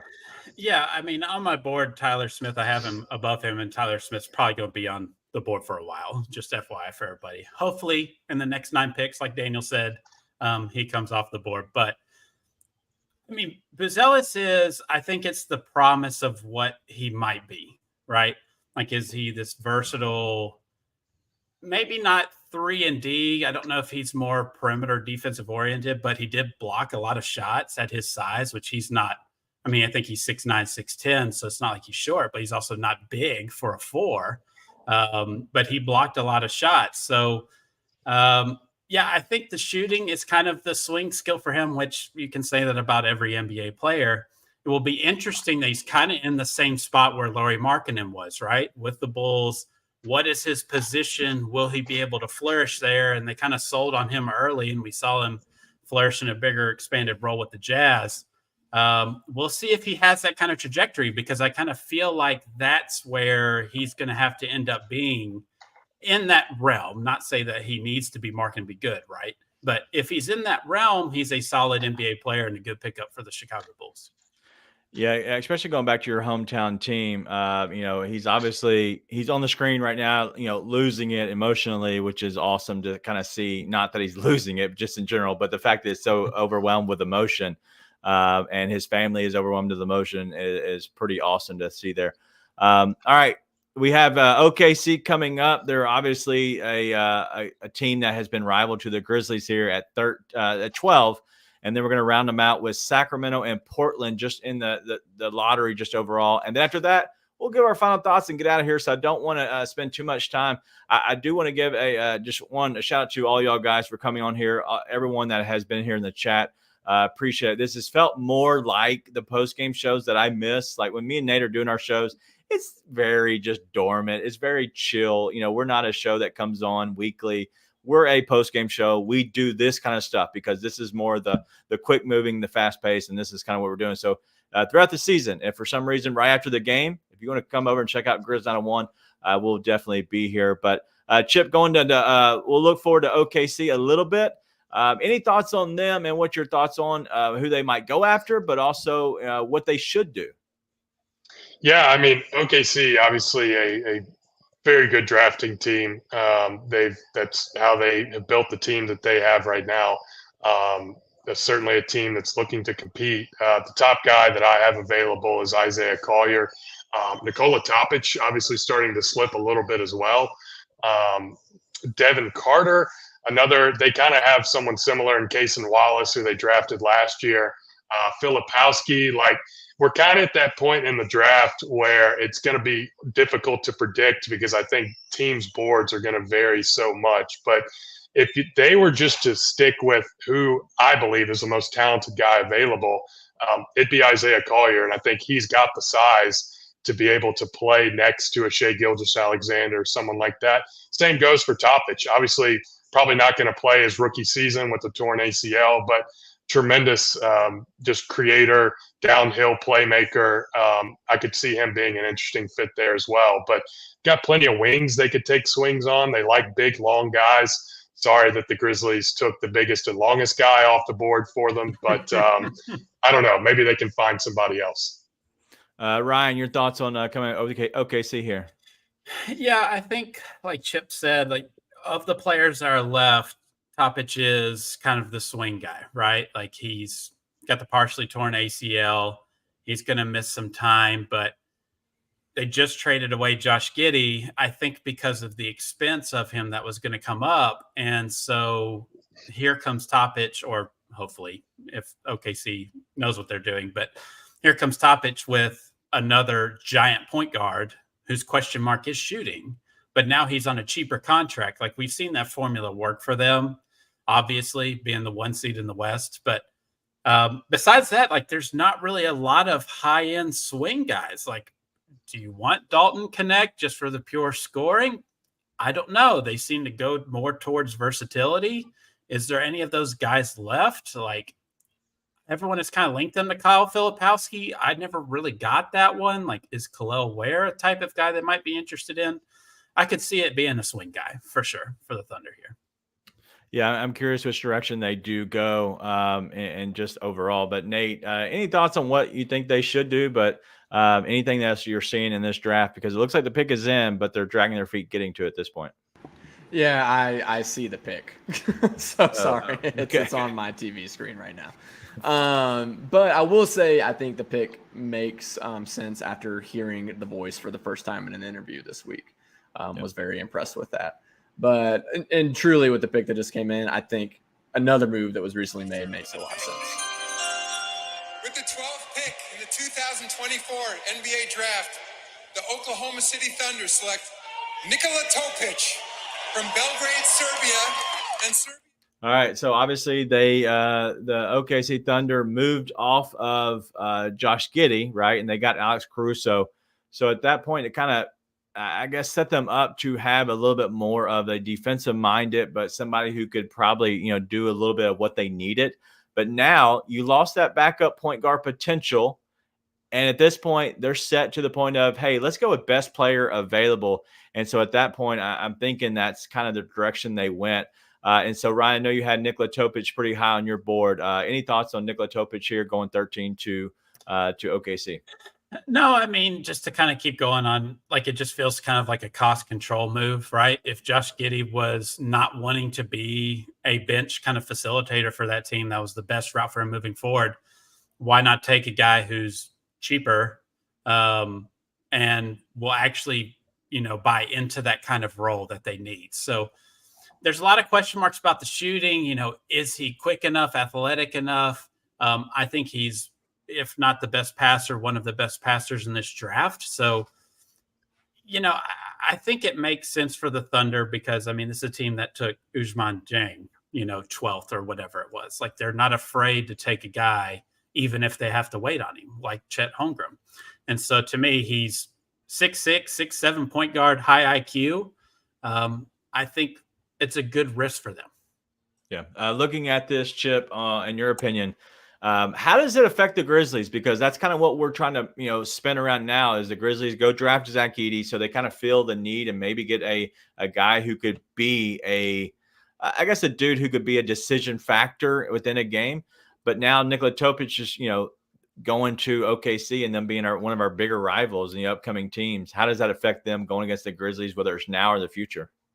Yeah, I love this pick. I thought he was easily worth a top 10 pick, and I think you can find a lot of smart people who would tell you he's worth a top 3 pick, even with the ACL problem. These guys just draft incredibly well, and I think they adhere probably as well as any team to my personal draft philosophy, which is just take the best player, and then you can figure out the rest via trades and free agency. And I'm assuming Topic was the best guy on their board, and that's what they went with. And like we've kind of talked about, when you have the positional size of a Shai Gilgeous-Alexander, he can play with smaller guys. And now you're adding a guy in Topic who's basically a 6'6" point guard. So they continue with the plus positional size. They continue with a guy who creates like crazy, finishes at the rim like crazy. It's a great pick, and they just, they continue to stockpile a lot of really talented guys. And, we'll see kind of what this team shapes up to be. But you're right. This is going to be one of the teams the Grizzlies are going to have to get past in this Ja, Jaren, Dez era if they want to get out of the Western Conference and play for a title. All right, looking at this, Nate, we're talking about the Kings that are coming up now, and they're obviously on the clock, and it says their pick is in. I'm starting to see a little bit of trade talks revolving around this pick that's coming up. And so I'm not exactly sure. I do believe they have the pick in, but I'm not sure exactly if they're going to make a trade of some sort and get off of it. So this could be rerouted somewhere. But anything for the Kings, that is there a Kings player that you're like, hey, wait, I do like this guy. If he went to the Kings, it would make complete sense. Other than my guy, who I think could go anywhere, and Dayron Holmes. Honestly, when I look at you're trying to get a guy to pair really well next to De'Aaron Fox, a guy like Devin Carter makes a lot of sense. I see that the pick is in. I haven't seen this pick yet, and I've seen nothing about trades, but Devin Carter makes a lot of sense to me. Just because he's a guy that kind of does what you wanted Davion Mitchell to do, in my opinion. Yeah. I think he kind of fills that need. So I'm interested to see that they want to trade this pick. I actually feel like they're one of the few teams left that has some guys that make sense for them in this. And that asset couldn't be used in a different way. But Devin Carter is my favorite guy for the Kings left. I also wanted the Grizzlies to take him at 9 if they didn't take Dayron Holmes. So there's like two guys left I like, and they're both still there. About the trade, it looks like they were in significant trade talks to move off of the pick, but it looks like they're going to go ahead and select a player here. And so that's where a lot of the trade talks were going. But at this point, they are, going to go with a guy. Listen, whoever this is, I believe that it's going to be a guy that's kind of sliding. A guy that is sliding a lot is Dalton Connect. So anything that you've seen and maybe why he's sliding so much, because I saw him, big on a lot of people's board, and I don't know which one of you had him higher on your board at one point, but Ryan, any reason why you think that he's sliding this much? I don't know. Besides just the teams that are selecting are taking the higher swings, right? And Dalton Connect is a known commodity. He's 23? I don't know if you could correct me on that, Chip, but 23 years old, like he's an old player. You know what he is. He had some defensive struggles. He got benched by Rick Barnes for not playing hard enough on defense. So, all right, the pick is in. The Sacramento Kings select Devin Carter from Providence. All right, Devin Carter is in. Ryan, keep going on Devin Carter. Your thoughts on him going to the Kings? Yeah, Devin Carter is kind of in that Reed Shepherd, Rob Dillingham kind of role. Like he does everything that you want to see, right? High motor, plays defense, point of attack defense, is a pest defensively, can shoot, dribble, pass, shoot, right? Like we all kind of want players like that. My caution was just the size again with him. I think he measured 6'2.5" without shoes on. So I think that's kind of what kept me saying, hey, the Grizzlies should take him at 9, because I think he's a really good role player. I don't know if he was worthy of a top 10 pick. But at 13 for the Kings, it makes sense. The question is now, what are they doing with Davion Mitchell? It feels like they're going to be moving on from him if they're bringing in Devin Carter. So it's interesting to see if they do keep this pick and he kind of replaces Davion. Maybe that's a Bulldog guy the Grizzlies might be interested in to be a pest in the second man rotation. But yeah, I think he's a good pick for the Kings, a value pick where he's taken it. Yeah, the value play right there, I think, is the biggest key. And Chip, looking at this, and obviously this is another West team, and we have his dad on our coaching staff. But do you like the pick and anything that, you feel like it maybe makes the Kings just a little bit better? Yeah, I thought Devin Carter was worthy of a top 10 pick. I had him in my personal top 10. I mean, first and foremost, he's an absolute dog. Gets after it, point of attack, off ball, defense. He's got just, what he lacks in height, he makes up for the 6'9" wingspan. And there's a decent argument that he is the best athlete in this draft. Posted some pretty ridiculous combine numbers. And I think the thing that allowed him to jump up and be considered in the lottery was the improvement he made to his shot this past year, and also kind of handling a lot of the playmaking responsibilities for Providence. I mean, frankly, he just bailed them out on offense over and over again. A great player. I think he's a really interesting fit next to De'Aaron Fox, because Fox is kind of the same way, like a dogged, just point guard. And those two together, I mean, that's a formidable, really tough defensive backcourt that makes a lot of sense. And, to Ryan's point, I think he is what they hoped Davion Mitchell would be. I was never quite a big Mitchell fan, but I think that Carter is going to end up being that type of player they thought they were getting in Davion Mitchell a few years ago. Yeah, that has to be what the direction they were thinking is, if they can get a little bit better on that end. Nate, all right, go ahead and finish up the thoughts on Carter. You obviously like the pick, but now we're coming up on our last pick, and you're looking at another team and Portland Trailblazers who already made one pick. Any thoughts on a player that you like that's still out there available?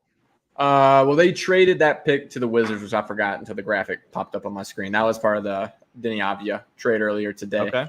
I honestly have no idea on this one who they'll go with. At this point, it's kind of like shoot your shot. It feels like Connect probably the guy has kind of gotten to that point where it's like almost who else are you going to take? Unless you really love a guy like Johnny Furphy, who I've seen a lot of buzz around the past 2 days, especially, which makes you think he might move up. But it feels like Connect's probably the guy here if I had to guess. Maybe Isaiah Collier, but they're pretty guard heavy right now anyway, so I don't really see that one making much sense. Ryan, we're going to the Wizards now because of the trade. Give us your predictions on this pick that's coming up here at 14. I mean, I really like Isaiah Collier. He's really high on my board. I mean, I don't know what the plan is with Tyus Jones, right? But Isaiah Collier is kind of the power bruising point guard that I think we'll need a year. Like, it's kind of the Scoot Henderson thing, right? I think he's going to struggle next year wherever he gets drafted, but I just don't understand how you go from preseason number 1 to now you're a 20th best player in a draft. I just don't get it. I'm just always going to lean on the side of the talent.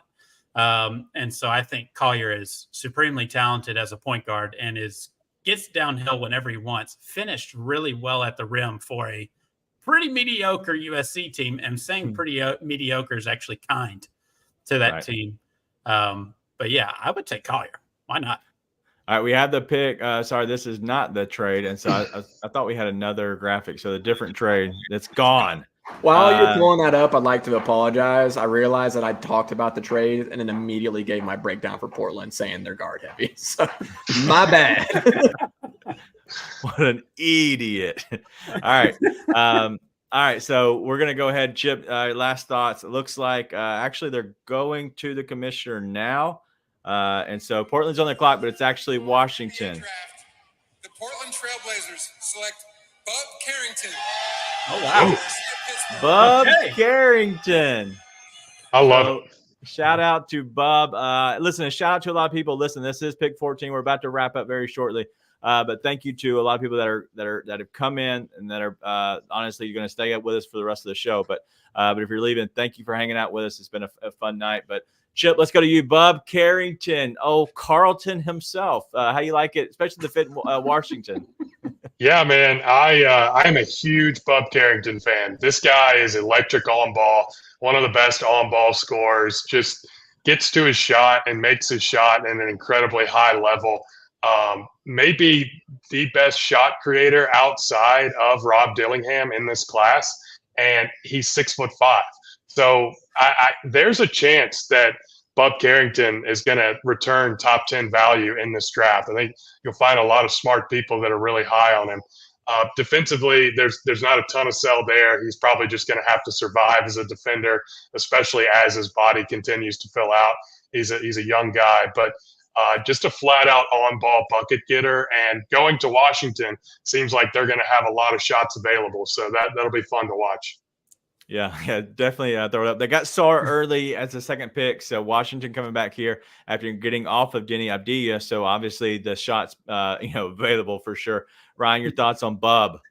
Yeah, I really like Bub too. And one of my favorite things about shooters is not the percentage at a low volume; it's higher volume. And this guy took almost 6 of them per game at Pittsburgh, shooting almost 33%. So it's not like it's not a Reed Shepherd blow you off the map, 50% or whatever it was for him. But it's still a manageable percentage where you could see, hey, there's the volume. With time, it's probably going to connect more. The question with the Wizards is Jordan Poole, Kyle Kuzma, right. How does this work? But the Wizards, I don't think, care about that. They're just accumulating talent, and whoever makes it, right? And I think that's kind of the point of the draft. You just take a guy, because I think a lot of times when we say it depends on fit on a certain player, then they're not really that good of a player, right? Like good players transcend fit. And so we're going to find out with Bub Carrington if he's good or not, because if he can transcend that fit and be a really good player, he should be an all-star for having to play beside Poole and Kuzma. All right. Quick question, Nate. Do you have any clue who Bub Carrington is? A guy with a dope name. Yeah. And that's honestly all you need. That's it. That's 101. You just come in with Bub and you're like, hey, I used to be Carlton. Nah, we're Bub. I like how you had to put your Google glasses on first before you. These are my analysis glasses. Honestly, I think you'd understand that like a professional, but here I am making mistakes again. All right, Talk let's more go about the Blazers guards for us real quick. Right. Listen, I have talk more about somebody that's not getting drafted there. All right, so obviously Miami's on the clock at 15. We're gonna probably send out Nate very shortly, but real quick, we're gonna talk through a little bit of just kind of put a bow on everything Grizzlies related. So last thoughts on everything, and your kind of immediate, and we'll go down from the farthest from me. And Ryan, we're going to start with you. But instant thoughts. Obviously, it's going to change. People love Edie. Some people hate Edie. Honestly, as Wayno says, like it's basketball Christmas. It feels like you want to bite. You open your present, you got a scooter. Now you're just like, what happened? Oh man! So a lot of people are against it. But your thoughts? My first thought is I'm praying for King Meeks if he's out there. I haven't been looking in the comments. But no, I mean, for where we're picking at, it felt like you're only going to get, this was an opportunity, right? We hope for this Grizzlies team, this core, we're not in this position again for the next 6 years, right? And so this felt like an opportunity to do something, either a swing or something special with movement to get more veteran players at 9. And to just sit there at 9 and take the biggest guy available is personally disappointing to me. My biggest question with this is what's next, right? Because Zach Edey alone is not pushing this to a championship level team. He's just not. Could he be a really good player in a role? Sure, he could be. Anybody could be. But my immediate reaction is for the Grizzlies is a little disappointed, looking for what's next, because I think there is going to be some movement throughout the rest of this draft in the couple weeks to come. All right. I don't know how we lost Ryan. Sorry. There we go. You were talking. You're the only one on the screen. All right. So, yeah, listen, I agree. I think there's going to be a lot of back and forth, especially in Grizz Twitter. I haven't looked at it yet. I can imagine it's on fire. It's half on fire, and the other side's literally trying to put it out, and then like it's just going to start a new fire, and it's going to be amazing. And I can't wait to not be a part of it, but be anonymous as they say. Anonymous as they say these days. Chip, last thoughts on the pick, but also the direction the Grizzlies might go. Yeah, my phone is blowing up with text, so I'm sure that I'm going to have some interesting text messages from a lot of Grizzlies fans when I look at them. But look, what I would say is just don't overthink this Edey stuff, man. This guy is 7'5" with a 7'11" wingspan and dominated college basketball like few others have. If you just look at what he can do in a role as a rebounder, screener, and inside scorer, he's going to be able to play in the NBA. How high his ceiling is going to be will be determined by what he looks like defensively and how he's able to pass out of double teams and facilitate more on the offensive end. But going forward, I think there's a ton of really good players left. And I think if there's one thing we know, Zach Kleiman will go up and get guys. So as some of these guys like Collier, Connect, Day'Ron Holmes, some of these guys continue to slip, I'll be interested to see if this is the only pick the Grizzlies make tonight, because obviously we know they have 39 and they have plenty of future picks that they could use to go back up and get another guy if they want to do it. So I think we're far from done. Yeah, that would be huge if the Grizzlies were somehow going to make some kind of move to get back in. All right, so gentlemen, y'all were amazing tonight. We appreciate that. You literally carried the show. It was just me being here trying to kind of steer the ship. Nate, we still don't know what he did or what he brought to the show. He dressed the nicest, but we still don't know why he's even here. We're just kind of keeping him here to look good, I guess. But gentlemen, y'all are the best. We're gonna go ahead and send you on your way. But hopefully, when you get to Grizz Twitter, it's not on fire. So, gentlemen, we'll see. We'll see you around. All right, thanks, fellas. Nate, just us now, boy. Just us. All right. So obviously, I threw you under the bus a little bit, but Nate, you were here the whole night, just kind of watching a little bit of what we had. So, your thoughts, just overall, if you got to had to put a bow on the Grizzlies and the draft and what that kind of ended up being, and what now the direction maybe they go in the offseason with free agency. I mean, I'm full of pain and anger that Day'Ron Holmes is not a Memphis Grizzly as of right now.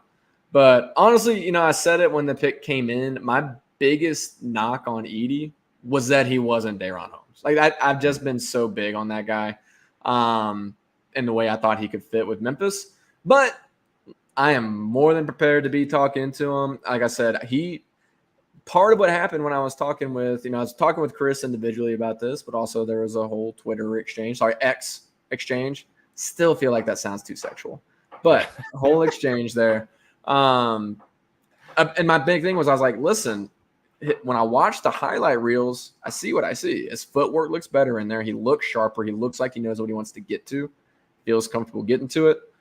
If he can move better than I think he can, that can fit really well. And I'm one that watches matchups. At the end of the day, he dominated in that Purdue UConn game. For sure. He did. Yeah. And so he was clearly not on the best team. But as far as those two guys go, he won that matchup. Don't care what you told me. Maybe Klingon is better. Maybe he's better all year. That matchup, Edey was better. So, listen, I'm all in on anyone that's on Memphis. I'm totally with these two guys. Could easily see them trading back in to the end of the first round tonight. That being said, when the pick came in, I was like, free agency is where they're making their moves. They're not going in with – I would be so shocked if they went in with Zach Edey as their starting center. For sure. All right, last thoughts. Antonio Jones, first of all, thank you for coming on. But a good pickup, in his opinion, is Edey. Who would you rather have at 9? So just looking at here, obviously Khalil Ware just went to the Miami Heat. I had projected Jared McCain from Duke, but instead I guess they go with Ware there. So Ware has been kind of labeled as potentially Chris Bosh light, maybe, if he can kind of figure his stuff out. But who would you have, like, so far that's either left or has been drafted after the Grizzlies? Anybody that you would say, hey, I would rather have that guy? Day'Ron Holmes. I mean, it's just that it's the same guy every time. I'm a broken record at this point. I just loved what I saw from him. I think whoever gets him is going to get a steal. I mean, I was really surprised at how this broke down completely. I really thought the way this had been discussed, Holland would be there at 9. I don't know why. I just had bought into he's going to be there, and I thought that was going to be the steal in the top 10. But clearly the Pistons thought so as well and went and got him. So I do not hate the pick by any means. I do not hate it at all. I think it has a potential to work really well. Same thing. I don't think that that's their center going into it. But I also didn't think they'd pick at 9 tonight. So they did pick at a multiple of 3. That held true. I'm not counting. All right. So, Tony Allen, TA is a direct quote about Zach Edey. And Ja is going to make this guy look like a star. Trust me. If Tony Allen says it, he sees it. I'm in. I'm going to have to be talked into it. I have to see how they figure out the spacing because obviously he is a lob threat, and I'm okay with that. The problem is, like, what else can he do? Does he need the ball to be active? How big of a role does he have on this team? There's so many questions to have. I'm just curious if it can be an X factor, and you only need him for 20 minutes a game, and then you can go small if you need to in closing games. And so I could talk myself into it. I'm not ready there. I'm not ready to talk about it yet. Yeah. I mean, well, I do want to say one thing. Where going to the Heat feels like it's a steal because it's the Heat, doesn't it? Like that sort of feels like, oh, he's going to the Heat. That's a steal because of what they're going to be able to turn him into, right? Did want to say that on that pick since we're still here. But with the Grizzlies, I will say I was just reading a tweet from Sean Coleman, and he made a point that I think is really fair and something that you can lose track of in the heat of the moment. I lost track of in the heat of the moment. I never wanted the Grizz to trade up in this draft. I just didn't. I didn't think it was going to be good asset management to make a really marginal jump in talent, most likely. I just didn't love it. That could end up being wrong. Could totally end up being Klingon is just light years better than Edie. At the same time, I wasn't a big fan of them trading up. And basically, if I had to guess, Charlotte was asking for more than they were willing to give. I would rather them not give it, save those assets to be able to move up or get someone else in free agency, move up later on in a different year. So I do like that part of it. All right, listen, that's going to be it for the show tonight. It's been fun. Obviously, we've had Luke, but also Kenny on the back end doing the Lord's work of really just kind of being able to put in a lot of what we actually need that you have seen on the screen. And so it's not about really all of us. It's about asset management, if you know what I mean. But it has been our guys on the back end as well as Chip and Ryan doing a lot of the work in itself on giving us the information and honestly feeding us with the information to be able to do and use our best knowledge as possible, because I'm not the biggest draft guy, but I always dig in about a month out and try to get into where I can feel comfortable about it. And so it's always fun. But listen, we'll be back here again. We'll see about next Tuesday. You may or may not have a baby. We don't know yet.